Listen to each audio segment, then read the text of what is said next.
율리아나와 성 프란치스코 책 읽기.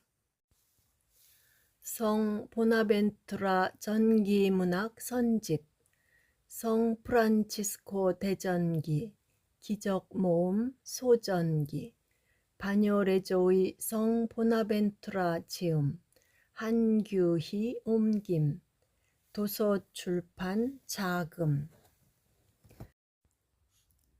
아시시의 성 프란치스코 소전기 4장 기도에 대한 헌신과 예언의 영. 독서 1. 그리스도의 종 프란치스코는 그리스도에 대한 사랑 때문에 세속적인 욕망에 완전히 무감각하게 되었으므로 몸 안에 사는 동안에는 주님에게서 떠나 있게 된다는 것을 알고 있었다. 그는 사랑하는 그분의 위로를 잃지 않으려 끊임없이 기도하며 하느님 앞에 자신의 영혼을 머물게 하려고 노력하였다.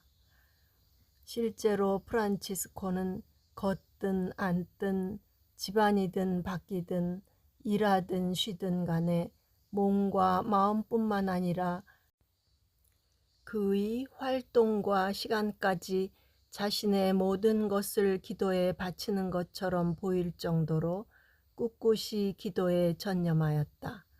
그는 자주 넘치는 신심으로 고양되곤 하였는데 자신을 벗어나 탈원에 빠졌고 인간의 감각을 넘어서는 무언가를 맛보았으며 자기 주위에서 어떤 일이 일어났었는지 전혀 알아차리지 못하였다. 독서 2. 프란치스코는 성령의 내적인 위로를 더 평온히 받기 위해 밤마다 기도하러 한적한 곳과 버려진 성당을 찾곤 하였다.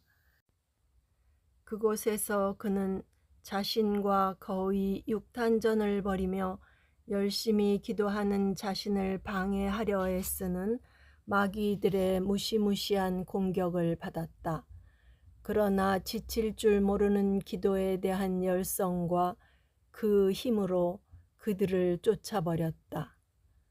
하느님의 사람은 홀로 평화로이 남아 숲을 탄식으로 채웠고 눈물로 땅을 적셨으며 가슴을 쳤다. 그런 다음 더욱더 멀리 떨어진 인적 드문 곳에 이르게 되면 그때 재판관에게 답하였고 성부께 탄원하였으며 신랑과 즐겁게 지냈고 벗과 이야기를 나누었다. 그곳에서 밤새 기도하는 동안 그는 손과 팔을 십자가 모양으로 펼친 채 몸이 완전히 땅에서 들어 올려져 빛나는 구름에 둘러싸이는 것을 느끼곤 하였다. 이러한 신비로운 광채는 그의 몸이 들어 올려짐과 더불어 그의 정신 안에서 일어난 경이로운 조명과 고향에 대한 증거가 되었다. 독서 3. 확실한 증거로 입증되었듯이 이러한 탈원적 고향의 초자연적인 힘을 통해 하느님 지혜의 감추어진 신비가 프란치스코에게 드러났다.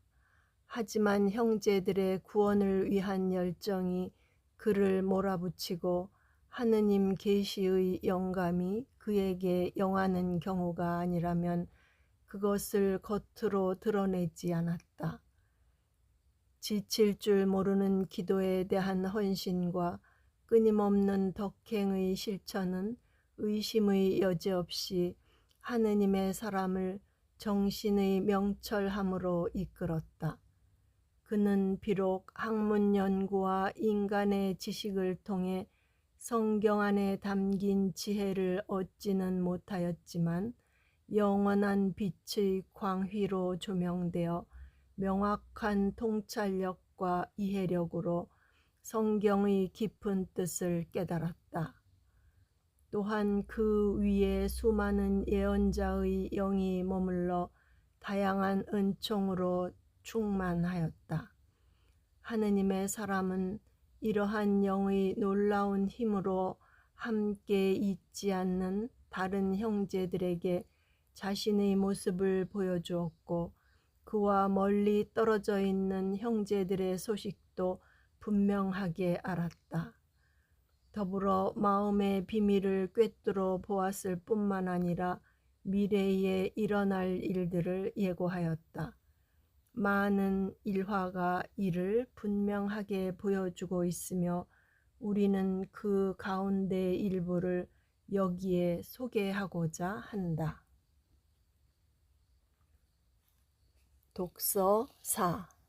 한 번은 당시 분명 뛰어난 설교자였고 오늘날 그리스도의 탁월한 증거자가 된 거룩한 사람 안토니오가 아르에서 열린 관구 회의에서 십자가 위에 달린 유다인들의 임금 나자렛 사람 예수라는 명패에 대해 꿀처럼 달콤한 말로 설교하고 있었다.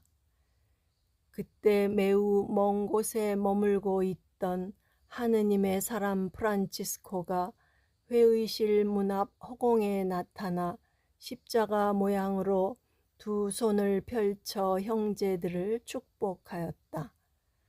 프란치스코는 이 신비로운 환시가 하느님의 권능으로 허락된 것임을 형제들에게 확신시키기 위해 여러 위로로 그들의 영혼을 가득 채웠다.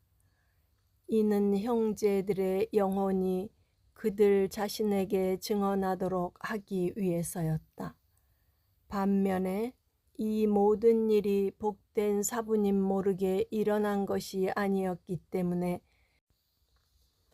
이를 통해 그의 영혼이 어떠한 움직임보다 재빠르고 그 순수함으로 모든 것을 통찰하고 거룩한 영혼들 안으로 들어가 그들을 하느님의 벗과 예언자로 만드는 영원한 지혜의 빛에 얼마나 가까이 있었고 또 열려 있었는지 분명하게 드러났다.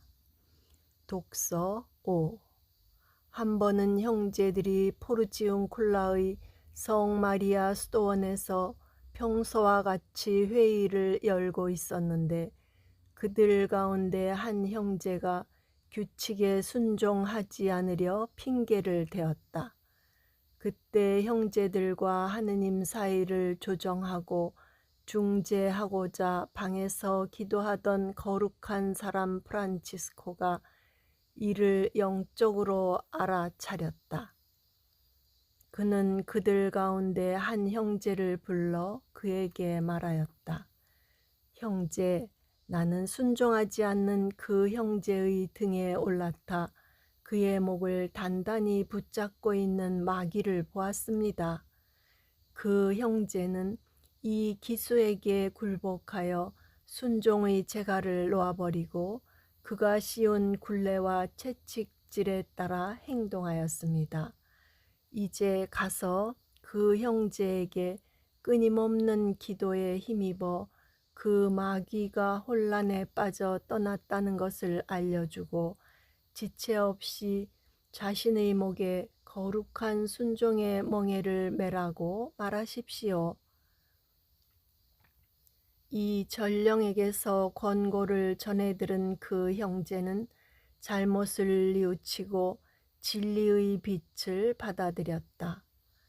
그 형제는 그 거룩한 사람의 대리자 앞에 얼굴을 땅에 대고 엎드려 자신의 죄를 인정하고 용서를 청하였다. 그리고 규칙을 받아들이고 지켰으며 그때부터 매사에 겸손히 순종하였다. 독서 6.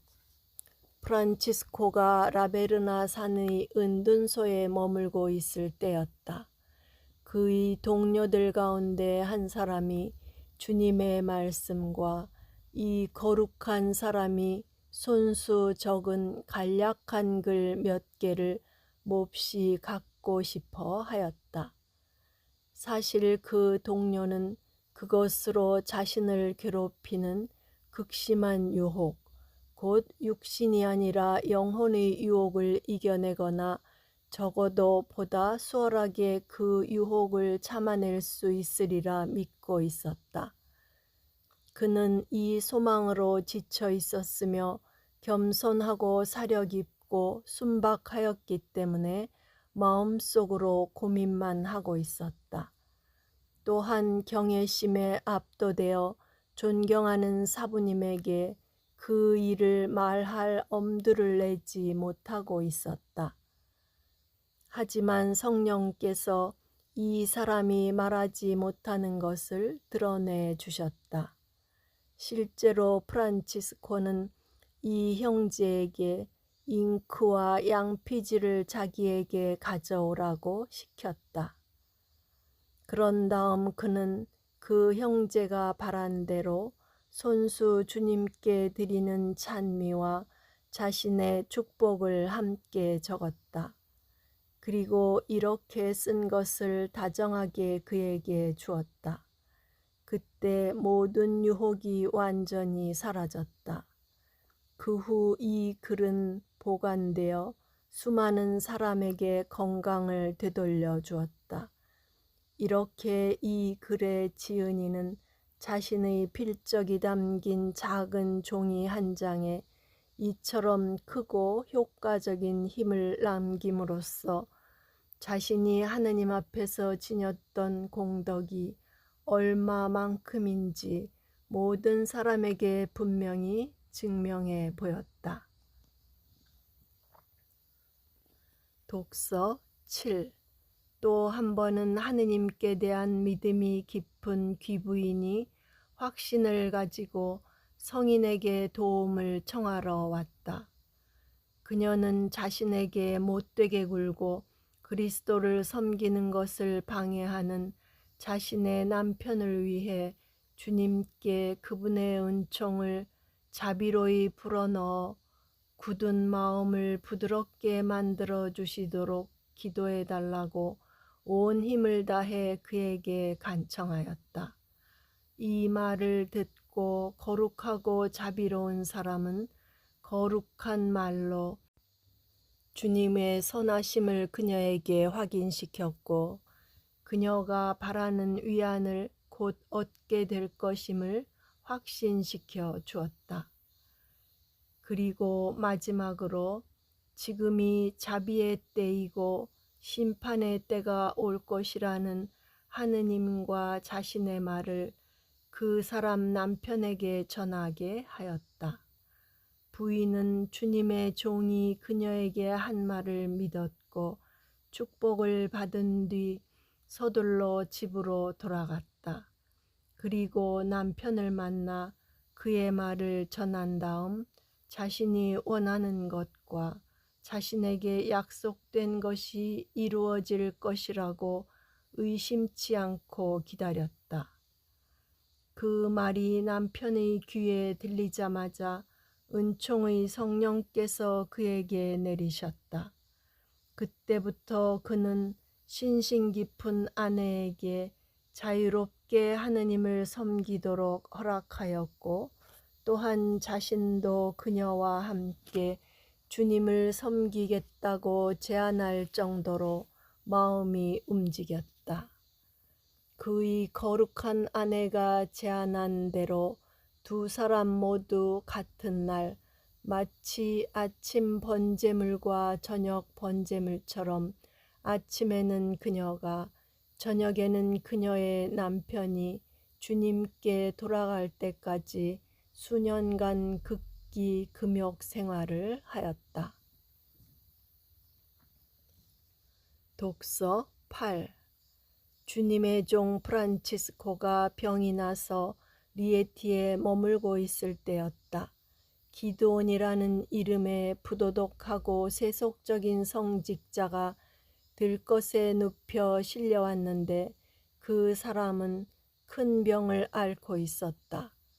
그는 모든 사람이 보는 앞에서 눈물을 흘리며 프란치스코에게 십자성어로 자신을 강복해 달라고 간청하였다.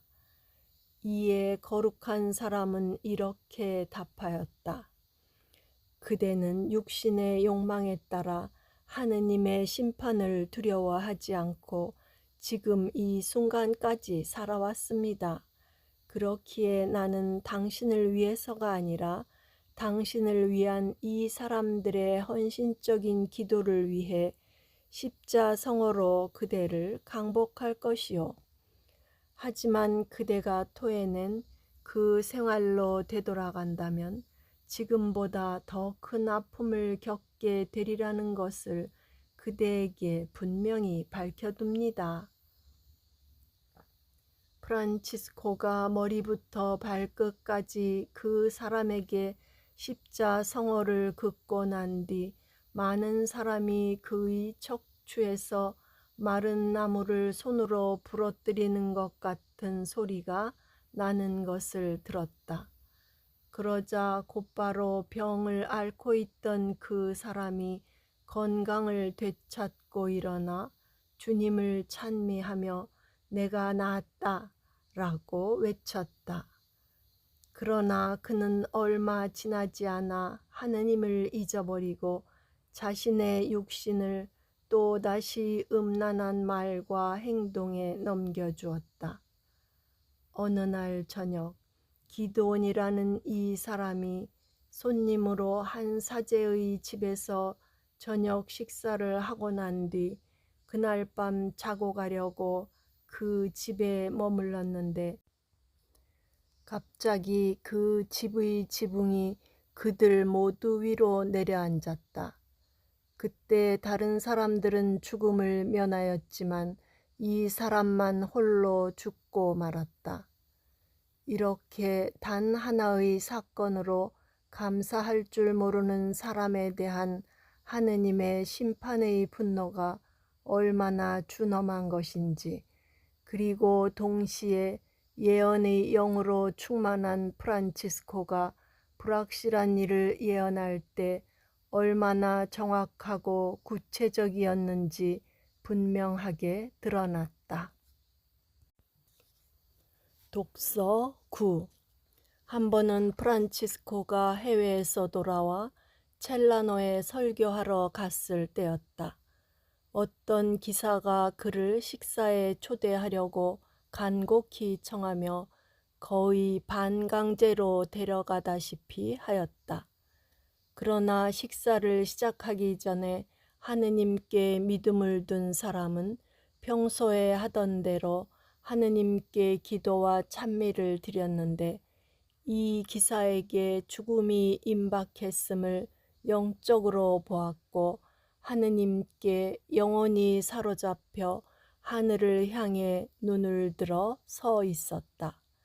마침내 기도를 다 마쳤을 때 그는 친절한 주인을 곁으로 불러 그 사람에게 죽음이 가까이 다가왔음을 알려주고 고해 성사를 보도록 권고하였다. 더불어 온 힘을 다해 선을 행하도록 그 사람을 격려하였다.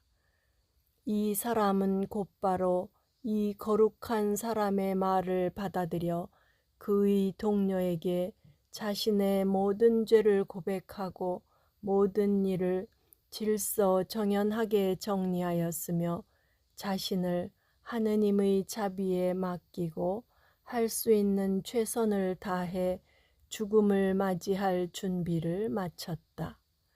그런 다음 다른 사람들이 음식을 먹으려 할 때 건강하고 튼튼해 보이던 그 기사가 하느님의 사람이 예언한 대로 갑자기 숨을 거두었다.